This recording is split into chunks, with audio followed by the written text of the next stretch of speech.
2వ అధ్యాయము 4వ వచనం. అతడు నన్ను విందుశాలకు తోడుకొని పోయెను, నా మీద ప్రేమను ధ్వజముగా ఎత్తెను. హల్లెలూయా. దేవుని నామానికి స్తోత్రం కలుగును గాక. అతడు నన్ను విందుశాలకు తోడుకొని పోయెను, నా మీద ప్రేమ ధ్వజము ఎత్తెను. షూలామతి యెరూషలేము కుమార్తెలతో ప్రేమ ధ్వజము ఎత్తనని దేవుని వాక్యం సెలవిస్తూ ఉన్నది. దేవుని నామానికి స్తోత్రం. మరి యొక్క పరమగీతములు అంటే నిజమే ఇక్కడ క్రీస్తు మీద మరి సంఘముకున్న ప్రేమ. హల్లెలూయా. యేసుక్రీస్తు ప్రభువారు ప్రియుడు, మరి ప్రియురు అలాంటే సంఘము. హల్లెలూయా. అయితే ఇక్కడ సంఘము తన బలహీనత ఒప్పుకొనెను. సంఘం ఏ విధంగా ఉన్నది? బలహీనంగా ఉన్నది. మందలను మేపును చోటికి తనను తీసుకొని వెళ్ళమని ఆమె తన ప్రియును కోరుకున్నది. హల్లెలూయా. దేవుని నామానికి స్తోత్రం కలుగును గాక. మందలు మేపు చోటుకు తీసుకొని వెళ్ళవలనని తనను మరి వేడుకున్నది. ఆమె తన ప్రియుని కోరుకుంటున్నది. క్రీస్తు కాపర్ల గుడారంలోనికి నడిపిస్తూ ఉన్నారు. దేవుని నామానికి స్తోత్రం. మరి సంఘము క్రీస్తు అన్యోన్య సావాసం అంటే కలిగి ఉండాలి. దేవుని నామానికి స్తోత్రం కలుగును గాక. సొలొమోను రచించిన ఈ యొక్క మరి పరమగీతములో చాలా చక్కగా షూలామతి గురించి ఇక్కడ రాయబడి ఉన్నది. హల్లెలూయా. తన నోటి ముద్దులతో అతడు నన్ను ముద్దు పెట్టుకును గనుక నీ ప్రేమ ద్రాక్ష రసము కన్నా మధురమైనది. హల్లెలూయా. దేవుని నామానికి స్తోత్రం కలుగును గాక. ఒకటి ఏంటంటే మరి ఇక్కడ మరి ఈరోజు అందరూ ఏమి ఎగిరేసిరు? ఈరోజు పెద్దగా ఏమి ఎగిరేసిరు? ఫ్లాగ్ జెండా ఎగిరేసిండ్రు. హల్లెలూయా. మన జెండా యేసయ్య జెండనే విజయము. హల్లెలూయా. కాబట్టి దేవుని నామానికి స్తోత్రం కలుగును గాక. ఇక్కడ షూలామతి మరి యెరూషలేము కుమార్తెలతో మరి అంటా ఉన్నది, అతడు నన్ను విందుశాలకు తోడుకొని పోయెను, నా మీద ప్రేమ ధ్వజము ఎత్తెను. హల్లెలూయా. విశ్వాసం అనే జెండా. హల్లెలూయా. ప్రేమ అనే యొక్క జెండా. దేవుని నామానికి స్తోత్రం కలుగును గాక. కాబట్టి ఇక్కడ ఈ యొక్క షూలామతి గురించి మనం చూసినట్లయితే ప్రేమ అతిశయం చేత నేను మూర్ఛిల్లుచున్నాను, ద్రాక్ష పండ్లు ఎడలు పెట్టి నన్ను జతపరచుడి, జల్దరు పండ్లు పెట్టి నన్ను ఆదరించుడి. దేవుని నామానికి స్తోత్రం. మరి వాంఛగలిగిన ఆత్మలకు ఇక్కడ మరి జల్దరు పండ్లు పెట్టి ఆదరించాను. దేవుని నామానికి స్తోత్రం కలుగును గాక. ఇక్కడ 8వ వచనంలో కూడా ఆలకించుడు నీ ప్రియుని స్వరము వినబడుచున్నది, ఇదిగో అతడు వచ్చుచున్నాడు, గంతులు వేయును, కొండల మీదను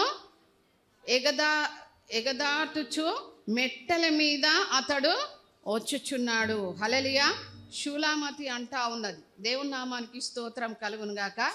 ఆలకించుడి, నా ప్రియుడు స్వరము వినబడుచున్నది. దేవుని యొక్క యేసుక్రీస్తు ప్రభు యొక్క స్వరము మనకు వినబడుచున్నది. దేవుని నామానికి స్తోత్రం కలుగును గాక.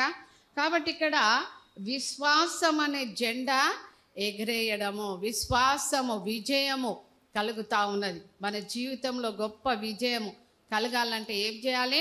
షూలామతి పెట్టిన ఒక విశ్వాసము ప్రియుని మీద ఏ విధంగా పెట్టిందో ఆ విధంగా మనం కూడా ఆ యేసుక్రీస్తు ప్రభు ప్రియుని మీద మనం పెడితే మనకు అన్ని విజయాల. హల్లెలూయా. గొప్ప జయం కలుగుతుంది. అపజయము సాతాను కలుగుతూ ఉంటుంది. చూడండి, 1 యోహాను 5వ అధ్యాయము 4వ వచనం తొందరగా చదవండి.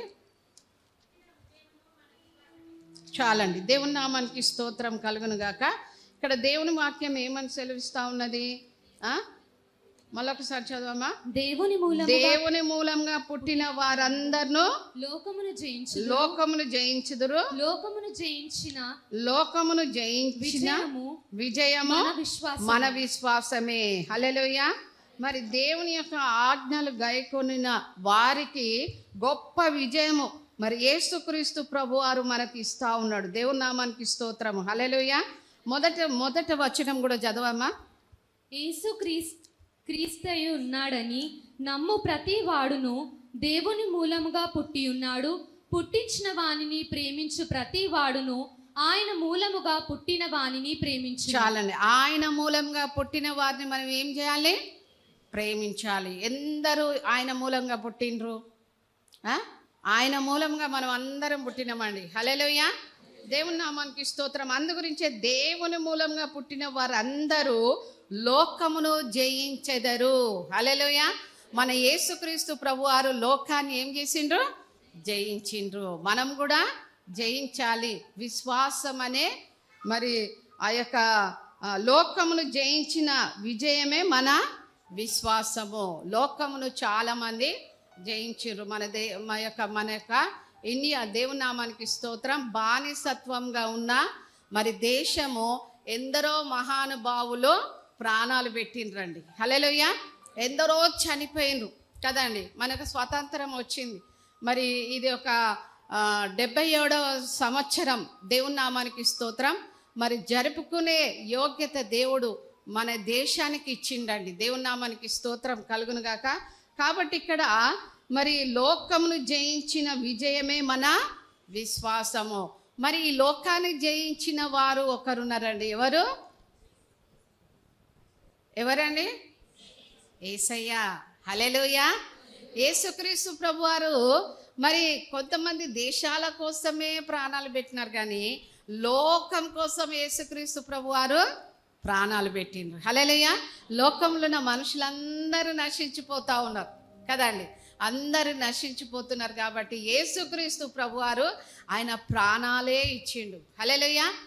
అందరూ ప్రాణాలు మరి అందరూ ప్రాణాలు పెట్టి చనిపోయిన సమాధులు అట్లనే ఉన్నాయి, కానీ యేసుక్రీస్తు ప్రభువారు చనిపోయి తిరిగి లేపబడ్డ సమాధి తెరవబడి ఉన్నది. హల్లెలూయా. లోకంలో ఉన్న మనుషులందరి కోసం ఆయన చనిపోయాడు కదండి. చనిపోయి పాతి పెట్టబడి అదే విధంగా ఉన్నదా? లేదు కదా. అది ఖాళీగా ఉన్నది. హల్లెలూయా. ఎందుకంటే లోకాన్ని జయించిండు యేసుక్రీస్తు ప్రభువారు. కాబట్టి మనకు కూడా అలాంటి జయము 5వ అధ్యాయం 18వ వచనం చదవండి. 18. దేవుని మూలముగా పుట్టి ఉన్న వాడెవడును పాపము చేయడని ఎరుగుదుము. దేవుని మూలముగా పుట్టిన వాడు తన్ను భద్రము చేసుకొనును గనుక దుష్టుడు వాని ముట్టడు. చాలండి. దేవుని మూలంగా పుట్టిన ఉన్న వాడెవడును పాపము చేయడు. హల్లెలూయా. యేసుక్రీస్తునందు పుట్టిన వారు ఎవరు పాపము చెయ్యరు. మరి ఇక్కడ పాపము చేయడని ఎరుగుదుము. దేవుని మూలంగా పుట్టిన వాడు తన భద్రతను చేసుకొనును గనుక దుష్టుడు వానిని ముట్టడు. హల్లెలూయా. దేవుని నామానికి స్తోత్రం కలుగునుగా. లోకమంతా ఈ దుష్టుని ఎందున్నదనియో ఎరుగుదురు. ఈ లోకమంతా ఎవరి చేతిలో ఉన్నది? దుష్టుని చేతిలో ఉన్నది, సాతాను చేతిలో ఉన్నది, లూసిఫర్ చేతిలో ఉన్నది. హల్లెలూయా. కాబట్టి దేవుని మూలంగా పుట్టినవాడు వారికి భద్రత ఉన్నది. హల్లెలూయా. భద్రత వేసుకొనును గనుక దుష్టుడు వారిని ముట్టడు. దేవుని యొక్క భద్రత మనం కావాలి. ఎందుకంటే మన దేశంలో మనం ఉంటా ఉన్నాం, లోకంలో ఉంటా ఉన్నాం. దేవుని భద్రత కావాలా, దేవుని కాపుదల కావాలి, దేవుని యొక్క కంచె మనకు కావాలి. హల్లెలూయా. కాబట్టి దేవుని మూలంగా పుట్టినవాడు మరి పాపము చెయ్యడని దేవుని యొక్క వాక్యం సెలవిస్తూ ఉన్నది. కాబట్టి దేవుని నామానికి స్తోత్రం. మరి దేవుని సన్నిధానంలో అంటే ఇక్కడ దేవుని వాక్యం మనం చూసినట్లయితే మరి సొలొమోను ఎంతో చక్కగా ఆయన జ్ఞానం చేత ఈ యొక్క వాక్యం రాయబడ్డది. కాబట్టి ఇక్కడ ఇంకో వాక్యం చూడండి, 14వ వచనము. అదే పరమగీతములు 2వ అధ్యాయము 14వ వచనము. చాలండి. దేవుని నామానికి స్తోత్రం కలుగును గాక. ఇక్కడ శూలామతి అంటే ఇక్కడ దేవుని యొక్క వాక్యం ఏమని సెలవిస్తుందంటే, ప్రియురాలు సుందరవతి లెమ్ము అంటే బండ సందులలో ఎగురు నా పౌరమా, పేటు బీటులను ఆశ్రయించిన పౌరమా, నీ స్వరము మధురము, నీ ముఖము మనోహరము, నీ ముఖము నాకు కనబడను, నీ స్వరము నాకు వినబడుము. దేవుని నామానికి స్తోత్రం కలుగును గాక. మరి ఇక్కడ చాలా చక్కగా దేవుని వాక్యము సెలవిస్తూ ఉన్నది. సందులు అంటే చాలా వాక్యాలు ఉన్నాయి కాబట్టి ఒక 10 నిమిషాలే నేను చెప్పి ముగించేస్తాను. కాబట్టి బండ సందులలో ఎగురు నా పావురమా, దేవుని నామానికి స్తోత్రం కలుగును గాక. బండ సందులో ఎగురు నా పావురం అంటే యేసుక్రీస్తు ప్రభు వారికి సాదృశ్యం. దేవుని నామానికి స్తోత్రం కలుగును గాక.